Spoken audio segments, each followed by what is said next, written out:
savais qu'en Suisse, on exportait 24 millions de montres par année en moyenne, dont 5,8 millions de montres mécaniques? Et je suis pas convaincu que tout le monde sache comment elle fonctionne, hein. Bah, on va parler de ça aujourd'hui.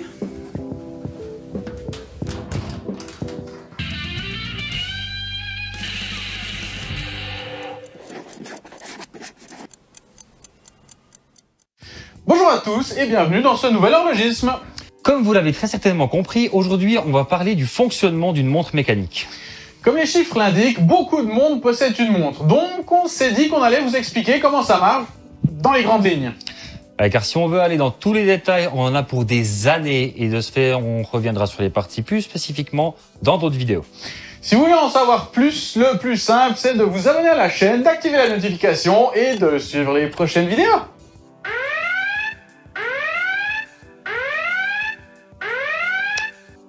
Bref, l'idée c'est de vous expliquer du remontage jusqu'à l'affichage. Ouais, de manière logique quoi. Pour un horloger, oui, mais c'est pas le cas de tout le monde. Mais pour commencer, on peut se poser une question toute bête. C'est quoi une montre? T'entends quoi par là? Bah ouais, ça sert à quoi une montre? Bah donnez l'heure, non? Ouais, du coup, est-ce qu'on peut aussi dire que la montre c'est un instrument de mesure? Ouais, c'est pas faux. Et on viendrait mesurer le temps qui passe. Exactement. On a notre temps de référence, le 0, qui est à minuit. Et quand on regarde l'heure, bah en fait, on vient juste lire combien de temps s'est écoulé depuis minuit. Donc on est sur un instrument de mesure qui sert à compter des unités de temps. Ok, mais ça nous avance à quoi maintenant? Pour l'instant, rien. Mais gardez-le dans un coin de votre tête, ce sera utile pour plus loin. Avant de rentrer plus dans les détails, concrètement, la montre est composée de 7 éléments qui ont chacun une fonction spécifique. Dans l'ordre, nous avons donc la source d'énergie, l'accumulateur d'énergie, le comptage et la transmission, la distribution, la régulation et finalement l'affichage. Et du coup, ces blocs sont les mêmes que ce soit pour une montre à quartz ou mécanique. C'est juste les composants qui vont changer.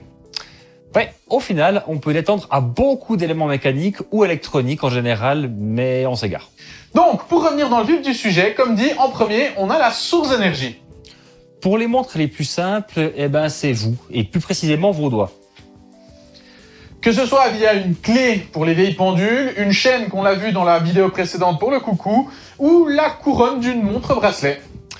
Ouais, mais maintenant on a développé des montres qu'on n'a pas besoin de remonter, non? Alors, oui et non. Effectivement, pour les fainéants et aussi pour des questions de précision et de praticité, un système de remontage automatique lié au mouvement du porteur existe. Ce sont les mouvements du porteur qui font bouger un ensemble de pièces et qui remplacent leur montage manuel. Mais typiquement, ce sujet fera l'objet d'une autre vidéo, car il y a beaucoup à dire. Donc, maintenant qu'on a une source d'énergie, on transmet cette dernière à un accumulateur. Dans toutes les montres mécaniques, c'est un système de ressort qui sert à stocker cette énergie. Et typiquement pour les pendules, c'est les poids qui, par la force d'attraction terrestre, vont avoir la même fonction. Bien entendu, pour tout ce qui est électronique, on utilise les piles ou des batteries, mais là, je crois qu'on vous apprend rien. Bon, maintenant qu'on a notre énergie à disposition, l'idée c'est de faire en sorte qu'elle dure dans le temps. Et c'est là qu'intervient le système de comptage et de transmission. Pour celui-ci, c'est tout simplement les différentes roues qui sont présentes dans la montre. Pas toutes les roues, non? Non, elles servent pas toutes forcément à ça, mais pour la transmission, on est sur un rouage dit multiplicatif. Alors c'est un peu un terme barbare, mais l'idée c'est qu'on est sur un rouage composé de roues et de pignons. Et du coup, quand on a ce type de rouage, il peut être soit multiplicatif, donc de la première roue à la dernière, on augmente la vitesse de rotation. Soit démultiplicatif, c'est le cas inverse. Quand on commence avec un pignon, on vient réduire progressivement le nombre de tours. Il y a également la notion de force. Dans le premier, on vient réduire la force. Donc à la fin, ça tourne vite, avec très peu de force. Et dans le deuxième, on va tourner très lentement, mais avec énormément de force. Mais nous, pour l'horlogerie, ce qui nous intéresse, c'est de faire durer l'énergie de notre ressort. Donc on est sur un rouage multiplicatif, qui va transmettre l'énergie jusqu'à la partie suivante. Le but aussi de notre rouage, c'est de compter le temps. Non mais non, pas comme ça. Quand on parle de compter, l'idée c'est qu'on veut obtenir que certaines roues fassent un tour dans un temps donné. Comme par exemple l'aiguille des secondes qui fait un tour par minute. Ce qui nous amène au prochain bloc, la distribution. Donc là, l'idée, c'est de distribuer quoi? L'énergie? Exactement, sauf qu'on veut que cette énergie soit distribuée en continu, vu que, je le rappelle, le but d'une montre, c'est de compter le temps. D'où le nom distribution. Le mécanisme crée des micro-pauses afin de donner à intervalles réguliers l'énergie au bloc suivant, le réglage. Ça, c'est l'élément mécanique qu'on voit le plus souvent dans les pubs. Pour les pendules, ça va être le balancier, et pour les montres, c'est le balancier spirale qui va ressembler à ça.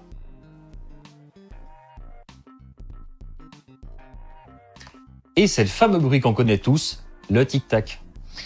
C'est un poil plus complexe, mais là, on va essayer de pas vous perdre. Ça va bien se passer, on va vous simplifier le tout au maximum. L'organe réglant, c'est lui qui vient définir à quelle vitesse tout va tourner. Et c'est lui qui vient solliciter la distribution pour recevoir de l'énergie quand il en a besoin.